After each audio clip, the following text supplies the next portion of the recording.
बृहस्पति व्रत कथा।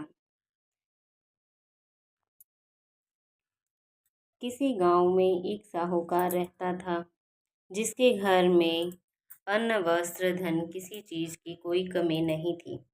परंतु उसकी स्त्री बहुत ही कृपण थी, किसी भी भिक्षार्थी को कुछ नहीं देती थी। सारा दिन घर के कामकाज में लगी रहती। और एक समय एक साधु महात्मा बृहस्पतिवार के दिन उनके द्वार पर आए और भिक्षा की याचना की। स्त्री उस समय घर के आंगन को लीप रही थी और इस कारण से साधु महाराज से कहने लगी कि साधु महाराज, इस समय तो मैं घर लीप रही हूँ, आपको कुछ नहीं दे सकती, फिर किसी अवकाश के समय आना। साधु महाराज खाली हाथ ही चले गए। कुछ दिन के पश्चात वही साधु महाराज आए और उसी तरह भिक्षा मांगी। साहूकार ने उस समय लड़के को खिला रही थी। कहने लगी, महाराज मैं क्या करूं, अवकाश नहीं है, इसलिए आपको भिक्षा नहीं दे सकती। तीसरी बार महात्मा आए तो उन्होंने उसी तरह से टालना चाहा, परंतु महात्मा जी कहने लगे, यदि तुमको बिल्कुल ही अवकाश हो जाए तो क्या तुम मुझको भिक्षा दोगी? साहूकार ने कहने लगी कि हाँ महाराज, यदि ऐसा हो जाए तो आपकी बहुत बड़ी कृपा होगी। साधु महात्मा जी कहने लगे, अच्छा मैं एक उपाय बताता हूँ। तुम बृहस्पतिवार को दिन चढ़ने पर उठो और सारे घर में झाड़ू लगाकर कूड़े को एक कोने में जमा करके रख दो। घर में चौका इत्यादि मत लगाओ। फिर स्नान आदि करके घर वालों से कह दो कि उस दिन सब हजामत बनवाए।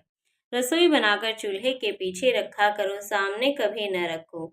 सायंकाल को अंधेरा होने के बाद ही दीपक जलाया करो और बृहस्पतिवार को पीले रंग के वस्त्र धारण मत करो और न ही पीले रंग की चीजों का भोजन करो। यदि ऐसा करोगी तो तुमको घर का कोई काम नहीं करना पड़ेगा। साहूकारनी जी ने ऐसा ही किया।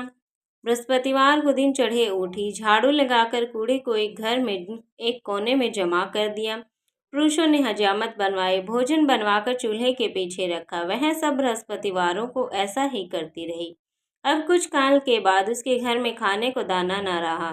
थोड़े दिनों बाद फिर महात्मा आए और भिक्षा की मांगी, परंतु सेठानी ने कहा, महाराज मेरे घर में अब खाने को अन्न नहीं है, मैं आपको क्या दे सकती हूँ। तब महात्मा जी कहने लगी कि जब तुम्हारे घर में सब कुछ था तब भी कुछ नहीं देती थी, और अब जब कुछ नहीं है तब भी कुछ नहीं दे रही हो। तब सेठानी ने हाथ जोड़कर प्रार्थना की कि महाराज अब कोई ऐसा उपाय बताए कि मेरे पहले जैसा धन धान्य हो जाए।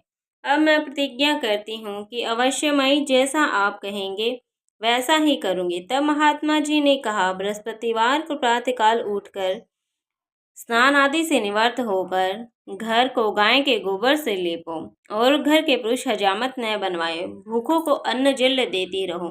ठीक सायंकाल दीपक जलाओ। यदि ऐसा करोगी तो तुम्हारी सब मनोकामनाएं भगवान बृहस्पति देव जी की कृपा से पूर्ण होगी। सेठानी ने ऐसा ही किया और उसके घर में धन धान्य वैसा ही हो गया जैसा कि पहले था। इस प्रकार भगवान बृहस्पति देव की कृपा से अनेक प्रकार के सुख भोग कर दीर्घकाल तक जीवित रही। ओम नमो नारायण। जय बृहस्पति देव भगवान।